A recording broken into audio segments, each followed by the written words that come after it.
พี่น้องมื้อนี้บ่ต้นสิมาถามนะเพราะว่าบ่ต้นเห็นสิ่งที่แปลกเนาะบ่ต้นไปบ้านบ่ยอดบ่ต้นเห็นสิ่งที่แปลกนะว่าบ้านพี่น้องมีแบบนี้หรือบ่เนาะบ่ต้นก็บ่ได้เว้าอยู่ในคลิปใดคลิปนี้เป็นคลิปแรกสิมาเจาะลึกเนาะแบบว่า ประเพณีบ้านเพิ่นนะประเพณีบ้านเพิ่นคือกับบ้านพี่น้องบ่สำหรับบ้านบ่ต้นแหละแม่นบ่มีแบบนี้ก่อนอื่นหมดกับสวัสดีครับสวัสดีครับพ่อแม่พี่น้อง FC ไทยลาวเมื่อสุขุสุคนเนาะมื้อนี้ก็นั่งกับน้องชายเพิ่นเดินทางมาจากปทุมธานีเนาะทุกคนมาเล่นน้ำบ่ต้นมื้อนี้ลูกชายเปิดเทอมยังมื้ออื่นบ่แม่นเพิ่นเดินทางมากำลังฮอดทุกคนมื้อนี้ก็บ่ต้นก็เฮ็ดกับข้าวสู่เพิ่นกินก็คือลาบหมูมื้อนี้เนาะลาบหมูแล้วก็นึ่งข้าวเหนียวคือสิ่งที่บ่ต้นอยากมานำเสนอแล้วก็เว้าให้พี่ให้น้องฟังก็คือประเพณีอยู่บ้านเพิ่นนะเนาะคือว่าบ้านของบ่ยอดตั้งมาแล้วจักปีเบิดหมู่บ้านน่ะตั้งมาจักปีน่าจะเกิน100ปีแล้วน่าจะเกิน100ปี120 130ประมาณนี้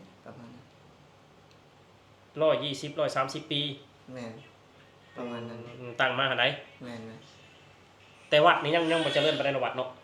ยังน้อยอยู่เนาะวัดเนาะแม่นคือวัดนี่หาก็ได้เด้วัดนี่เมื่อก่อนก็เป็นไม้เพิ่นตั้งบ้านมาแล้ว100ปีแต่วัดนี่กำลังแบบพัฒนาขึ้นมาหน่อยนึงแม่นคือเมื่อก่อนเนี่ยจะเป็นไม้จะเป็นไม้ขยูงไม้ซักไม้หยังก็เจ้าเฮ็ดเป็นแบบว่าเฮ็ดคือบ้านทางตะกี้นะพอทีนี้ก็คือได้สร้างมาก็คืออาจจะขายดินในหมู่บ้านแน่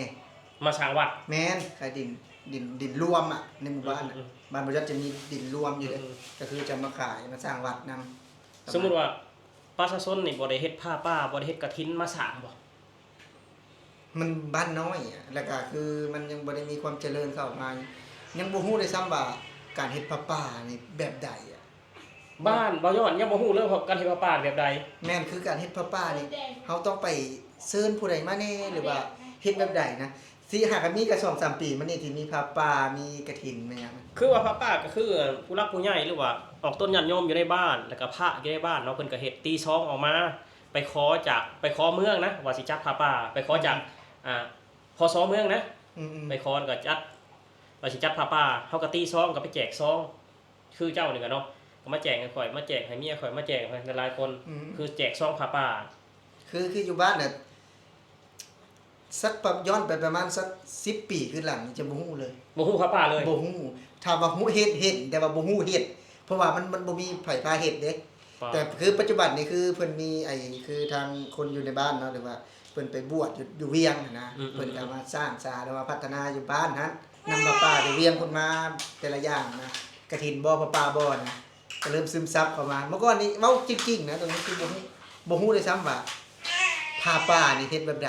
บ่ฮู้ได้ซ้ำทุกคนคือว่าบ้านเบายอดนี่ตั้งมาแล้วนี่ประมาณ120 130ปีแต่ว่าเพิ่งฮู้คำว่าผ้าป่าเนาะผ้าป่านะครับภาษาทางการคือว่าผ้าป่าผ่าดงไปทอดผ้าป่าอยู่ในวัดนั่นเนาะถามว่าไปซ่าเนี่ยว่าภาษาใดบุญผ้าป่าเนาะบุญผ้าป่าคือว่าบ้านเบาต้นนี่มีวัดอยู่3วัดในบ้านเบาต้นนะ3วัดในบ้านเบาต้นแต่ละปีนี่คือแบบ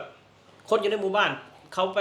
มีลูกมีผัวอยู่ในเมืองอยู่เวียงอยู่หยังแหละคือเฮ็ดธุรกิจเขาสิจัดผ้าป่ามาปีนึงได้400-500ล้านกี่ปีนึงนะปีนึงคือบ้านบ่ยอดน่ะถ้าจะมีรายได้คือเป็นเฮ็ดบุญนะบุญกองข้าวบ่แล้วก็อาจจะมีแบบว่าเพิ่นมาโมแบบว่าเพิ่นมาทำบุญก็ไปเฮ็ดแบบว่าเขาห้องอย่างว่าเอาพระมานะบุญเนี่ยบุญหยังเพิ่นห้องพระป่าบ่แม่นบ่แต่ว่าก็สิแม่นเอาพระมาให้ก็คือบุญพระป่าแล้วเนาะบุญพระป่าชื่อว่าเพิ่นเอาพระมามอบให้วัดนั้นวัดนี้ประมาณนั้นก็คือจะส่วนหลายรายได้หลักก็คืออันนั้นแหละคือบ่ว่าอาจจะเป็นบุญตามบ้านนะคือบ้านเฮาก็จะมีบุญฮอเข้าเนาะอยู่ในวัดนะก็จะมีบุญฮอเข้าแล้วก็บุญกองเข้าแล้วก็บุญหลายอย่างนะแล้วก็บ่ฮู้เอ้าบ่ยอดคิดว่าเป็นหยังคือวัดคือพัฒนาศาสตร์แท้เป็นเพราะเหตุหยังวัดนะถามพัฒนาศาสตร์เป็นหยังคือวัดคือพัฒนาศาสตร์แท้เป็นเพราะเหตุหยังอันนี้ถามว่าเหตุหยังความคิดของบ่ยอดเป็นเพราะเหตุหยังเอาเหตุหยังมันบ่มีรายได้หลายมันบ่ยอด และไผเฮ็ดให้บ่มีรายได้หลาย หึ สาเหตุของมันไผเฮ็ดให้บ่มีรายได้เข้าวัด หรือว่าบ่มีรายได้เข้าบ้าน อันนี้มันก็บ่ฮู้อันนี้ก็ได้ มันสิย้อนมาหาผู้ใหญ่บ้านนี่ได้บางคนว่านี่ เออ เนาะแสดงว่าคือวัดบ่พัฒนาบ้านบ่พัฒนามันก็สิย้อนหาผู้ใหญ่บ้านเพราะว่าทุกสิ่งทุกอย่างคือผู้ใหญ่บ้านเป็นผู้บริหาร แม่นบ่ล่ะสมมุติว่าเฮามีรายได้เฮาจัดงานแบบมีรายได้เข้าวัดก็สิพัฒนาเด้กำแพงวัดก็สิมีแล้วก็อีหยังล่ะหอแจกหอซิมก็สิมีได้คันว่าผู้ใหญ่บ้านพัฒนาเข้าใจบ่อันนี้คือว่าผู้ใหญ่บ้านก็มันก็ตกที่ผู้ใหญ่บ้านนั่นแหละเนาะผู้ใหญ่บ้านเป็นผู้ บ่ นำ แม่น ทา บ่ ง นำเจ้าอาวาสบ่เกี่ยวบ่ เจ้าอาวาสก็มีส่วนเกี่ยวอยู่ในวัด อืม แต่ว่าคือผู้ใหญ่บ้านก็ต้องหาสิ่งแบบว่ารายได้เขาบ้านเจ้าของคือว่างานประจำปีเนาะคืองานบุญหอเข่าหรือว่าบุญกองเข่าเจ้าสิจัดใหญ่เจ้าจัดใหญ่ไปเลย แต่ว่าให้มันมีรายได้บ่ว่าแต่ฝากรถบ่หรืออีหยังหลายๆอย่างบ่คือว่าบ้านเฮาคือว่าให้พ่อค้าแม่ค้ามาขายอยู่ในงานวัดอยู่แล้วเฮาก็เก็บเอาในส่วนนั้นแต่เฮาจัดให้มันสมเกียรติสมศักดิ์ศรี คือเดี๋ยวจะว่าปีนี้เลย คือบ่ยอดกับคนในหมู่บ้านเขาไปทำงานเบิดบ่ยอดกลับบ้านพอดีคือบ่ยอดก็ได้ลงไปเฮ็ดเวียกอย่างซอยเพิ่นนะบุญที่แบบว่าบ่ยอดได้ถ่ายน่าจะถ่ายเป็นคลิปแล้วแล้วก็ครั้งแรกในหมู่บ้านที่คือบ่ยอดคือบ่ต้นเว้านะไอ้ที่มีการเปิดบ่อนจอดรถนะครั้งแรกของการเฮ็ดบุญนะ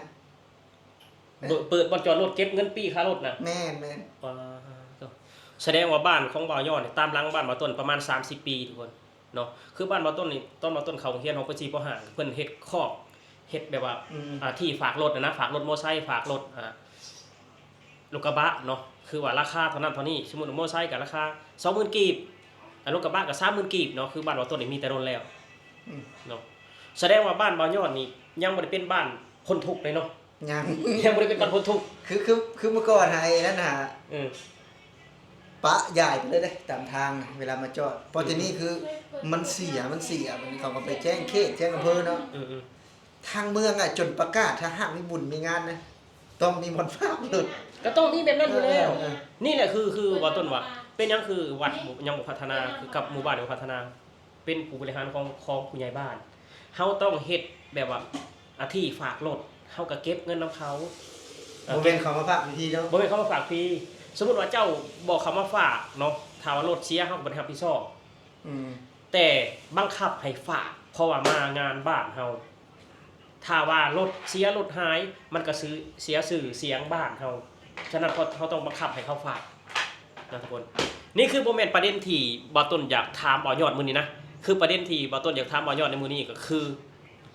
วันพระทุกคนวันพระนี่เอาเฉพาะวันพระใหญ่อย่างเดียวบ่ดูว่า แม่นมันพานี่เองเด้ เดือนหนึงมีครั้งหนึง 2ที่ 2วันศีลวันขึ้นกับวันแรม 2ครั้งเดือน วันเพ็ญ15ค่ำกับวันหยังวันแรม15ค่ำเนาะ แม่นประมาณนั้น คือว่าบ้านเบายอดนี่วันเพ็ญ15ค่ำกับวันแรม15ค่ำเดือนหนึงมี2วันเนาะ แม่น คือบ้านเบายอดนี่บ่ได้ทำงานทุกคนหน้าก็บ่ได้เฮ็ด บ่ได้เฮ็ด เข้าก็บ่ได้เกี่ยว บ่ได้เกี่ยว หาอยู่หากินก็บ่ได้หา ก็แล้วแต่ตอนนั้นนะ หาได้ แม่นหาได้ แต่ห้ามบ่ให้ทำงาน แม่นห้ามบ่ให้ทำงาน คือแบบว่า คือมันมีคือว่าตอนเฮายังน้อยอ่ะมันก็ย้อนไปตอนเฮายังน้อยเนาะคือมันมีเคสที่แบบว่ามันสิ้นนะแบบว่าเพิ่นห้ามแล้วจังซี่นะแบบว่ามีคนไปป่าไปนามันป่าหลายตะกี้นะก็คือมันอาจจะมีเรื่องความเชื่อเข้ามาเรื่องความเชื่อแบบว่าไปแล้วมันมีเหตุการณ์ที่แบบว่าเฮาพิสูจน์บ่ได้นะที่แบบว่าสักบ่ที่แบบว่าเป็นวินบ่บางคนก็ถึงกับล้มกับตายนะอันนี้มันเป็นความเชื่อในตอนนั้นนะมันบ่มีมันจะทุ่งนาก็จะบ่หลายเด้บ่หลายคือว่าต้นไปเด้ แสดงว่าคนในตอนนั้นนั่นไปป่าเลยก็สัก แม่นแบบว่าผีเข้าบ่แบบนี้นะ คิดว่าพี่เขาอย่างเดียว ผี แต่คนในสมัยนั้นบ่คิดว่าเส้นเลือดในสมองตีบตายคนในสมองนั้นยังบ่ได้ไปเชื่อเนาะ มันเลยบ่มี ก็เลยปฏิบัติมาฮอดทุกวันนี้เลย แม่น คือวันพระนี่บ่ได้ทำงานทุกคน วันพระไม่ได้ทำงาน คือลูกเคยพอเฒ่าก็คือนอนอยู่เฮือนอย่างเดียว กินเหล้าได้บ่ ได้อยู่แล้ว คือวันพระนี่กินเหล้าได้ทุกคนแต่ว่าทำนาทำงานนี่บ่ได้ กินเหล้าได้ ได้ อืมสมมุติว่าคือบ่ต้นนี่ได้ไปอยู่เนาะสมมุติว่าต้นเอาเมียบ้านบ่ยอดนี่บ่ต้นแบบว่าบ่เชื่อฟังบ่ต้นแบบว่าเฮ็ดนาวันศีลวันพระบ่ต้นก็เฮ็ดทำงานได้บ่ บ่ได้ เป็นหยัง โดน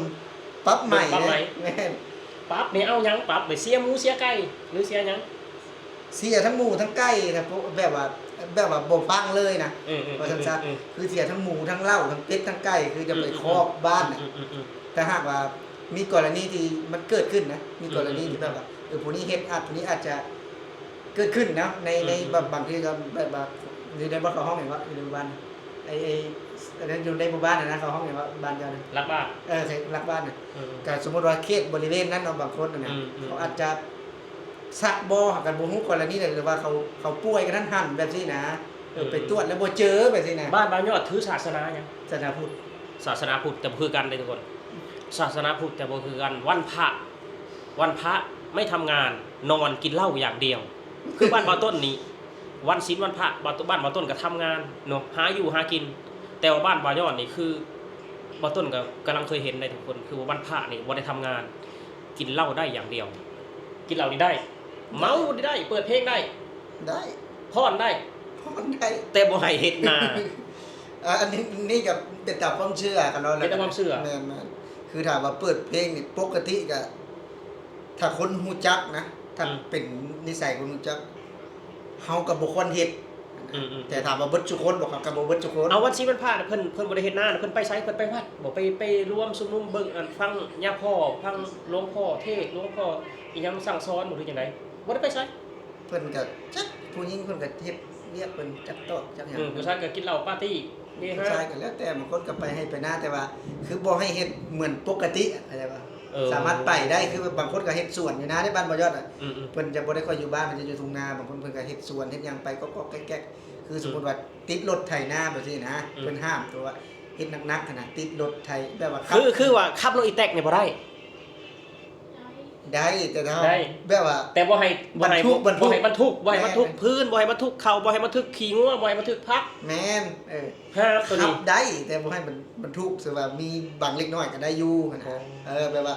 เอาไปน้อยๆนะเข้าใจป่ะแบบว่าบ่ได้เฮ็ดเต็มที่โอ้ยเอาพื้นมาเต็มเพื่อนเต็มรถแล้วเอาเข้ามาเฮ็ดกระโลงกลางๆ คือว่าแก่ฟื้นมาก่อไฟอยู่เฮือนก็บ่ได้เนาะ แม่นคือเพิ่นจะห้ามนะ แต่ว่าตอนนี้มันก็บ่ปานใดบ่ครับเมื่อก่อนนี่ บ่ต้นอยากถามพี่น้องแน่เนาะว่า อยู่ในประเทศไทยมีบ่แบบนี้ทุกคนเนาะบ่ต้นกำลังเคยเห็นในบ้านบ่ยอดนี่แหละศาสนาพุทธคือกันแต่ว่าวันพระนี่บ่ให้ทำงาน กินเหล้าได้กินเหล้าได้ แต่เขายังกินคือเก่าแต่บ่ให้ดำนาบ่ให้เฮ็ดนาบ่ให้เฮ็ดเวียกเกี่ยวกับเวียกหนักนะ บางเทื่อก็แบบว่าเฮาก็นั่นเด้บางเทื่อก็มันก็เพราะว่าหน้าบ้านเฮาน่ะมีเฮ็ดตามพ้นเนาะบางเทื่อฝนตกมื้อนี้นาบ่ยอดนาโนนได้นาบ้านบ่ยอดจะบ่ได้มีห้วยห้องบ่ได้มีหยังคือนาโนนเวลาฝนตกเนาะถ้าหากคือมันสิ้นเวลาสิ้นบ่ได้เฮ็ดเลยน้ำบกบ่ได้ดับอีกน่ะมันประมาณนี้นะสมมุติว่าสิไปเอาก้าเนาะฝนตกมื้อนี้มันคือมันสิ้นสมมุติว่าฝนตกแล้วสิไปเอาก้าได้น้ำมีเลยเด้บ้านที่นี้บึกมันสิ้นบ่ได้ไปมื้ออื่นบ่ได้เอาซ้ำกานะครับปะยาวไปเลยแล้วถ้าฝนตกอีกบ่ได้บัด ถามว่าลบล้างได้บ่แบบวันศีลนี่แบบบ่เฮ็ดบ่ทำงานลบล้างได้บ่ มันตอนหน้ามันก็น่าจะลบล้างไปแล้วตอนหน้าไปเพราะว่าตอนนี้ คืออาจจะผู้ที่เพิ่นริเริ่มก็อาจจะยังมีอยู่แบบนี้นะแล้วก็แบบว่าผู้ที่แบบว่าเพิ่นรุ่นลูกรุ่นหยังคือรุ่นบ่ยอดนี่กันตอนหน้าตอนไหนไปมันก็น่าจะ คือบ่ต้นคิดว่ามันเป็นการถ่วงเวลาแบบใดแบบหนึ่งนะเนาะแม่นอยู่แล้วว่าถ้าเฮาบ่ปฏิบัติก็มีคนล้มคนป่วยบ่แม่นวันพระเด้ยังมีคนล้มคนป่วยเป็นหยังคือบ่คิดเอาแน่นะ มันก็แม่นแต่ว่าคือว่าแหละคนบ้านนอก เชื่อ ความเชื่อเอาคืออยู่ไทยเนี่ยเอา บ่คันความเชื่อบ่ต้นก็เชื่ออยู่ได้ทุกคนบ่ต้นก็เชื่อแต่ว่าถ้าว่าบ่เฮ็ดงานวันพระนี่เนาะสมมุติวันพระใหญ่บ่ทำงานนี่เข้าวัดซะเนาะเข้าวัดฟังเทศนาอันนี้บ่กินเหล้านี่นะบ่ต้นบ่เชื่อนี่นะบ่ต้น บ่แม่นว่าบ่เชื่อว่ามันผีมีจริงบ่ บ่ต้นเชื่อว่าผีมีจริงนี่แต่บ่ต้นอยากคัดคือว่า กินเหล้าอย่างเดียว วันพระบ่ได้ทำงานแต่กินเหล้าได้อีนี่นะ อ๋อก็คือสมมุติว่าคือ ถือมีได้เนาะแต่ว่า มีได้ คิด แต่ว่าคือวันพระนี่คือว่าไปพังพระเทศนาอยู่วัดเนาะหรือว่าไปทำงานอยู่เฮ็ดเวียกอยู่วัดเฮ็ดเวียกร่วมซะเฮ็ดเวียกเพื่อสังคมซะเฮ็ดเวียกเพื่อบ้านซะบ่ต้องเฮ็ดเวียกเพื่อตัวเองหั่นนะอันนี้บ่ต้นก็เห็นดีนํบ่ต้นก็เชื่อนะว่าสิ่งศักดิ์สิทธิ์เฮาอาจบ่ลบหลู่ได้ แต่ว่าบ่ต้นฟังแล้วมันขัดแย้งกันทุกคนมันขัดแย้งคือว่าวันพระทำงานบ่ได้ แต่กินเหล้าได้ อย่าฟันพื้นเด้ ปอก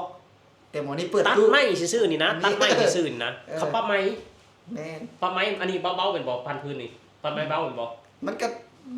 บ่ได้ถึงขนาดว่าเขาปรับใหม่ดอกถ้าเฮาบ่เฮ็ดบ่อยๆนะก็ต้องเฮ็ดประจำมันก็บ่ได้ เขาปรับไม้เหล้าบ่คือว่า เหล้าก็มีไก่ก็มีหมูก็มีก็แล้ว ป แต่ รับไม้เอาเหล้าอยู่เด้ทุกคนปรับไม้เอาเหล้า เหล้านี่เพราะว่ามันจะมีไอ้เข้าห้องอยู่ว่าไอ้ผู้ใหญ่นะผู้ใหญ่ที่เพิ่นอยู่ตรงนั้นนะ ก่อนจำ เพิ่นย้ำมา เเพิ่นละเพิ่นก็เอาว่าเพิ่นสิเอาหยังแล้วแต่เพิ่นตัดสินใจได้เอาบ่ได้ชีวิตคิดได้คือมันจะเป็นสืบทอดกันมาได้ตระกูลสืบทอดกันมา เนาะคือบ่ต้นบ่ได้ลบหลู่นะทุกคนแต่ว่า คือบ่ต้นคัดแย้งคือ แบบว่าบ่ได้ทำงานวันอาทิตย์บ่ได้ทำงานวันพระแต่กินเหล้าได้นี่แหละบ่ต้นก็บ่ต้นก็บ่เคยเนาะทุกคนเนาะบ่เคยคือบ้านบ่ต้นคือถือศาสนาพุทธแต่ว่าบ่เคยแบบนี้คือวันศีลวันพระก็ทำงานได้หมดคือบ้านบ่ต้นทำงานได้หมดเนาะเอาสำหรับคลิปนี้เนาะทุกคนบ่ต้นก็สิมาเล่าสู่ฟังแบบนี้แหละเรื่องราวแบบนี้แหละที่บ่ต้นอยากเล่าให้พี่น้องฟังเนาะคือวันพระใหญ่นะเดือนหนึ่งมี2ครั้งบ้านหมายอดนี่คือบ่ได้ทำงานกินเหล้าได้อย่างเดียวบ้านพี่บ้านน้องเด้ประเพณีบ่ว่าแต่ภาคเหนือภาคใต้ภาคอีสานหรือว่าภาคตะวันออกมีบ่ประเพณีแบบนี้ คือวันพระทำงานไม่ได้กินเหล้าได้อย่างเดียวเนาะสำหรับคลิปนี้บ่ต้นขอกล่าวคำว่าสวัสดีครับผม สวัสดีครับ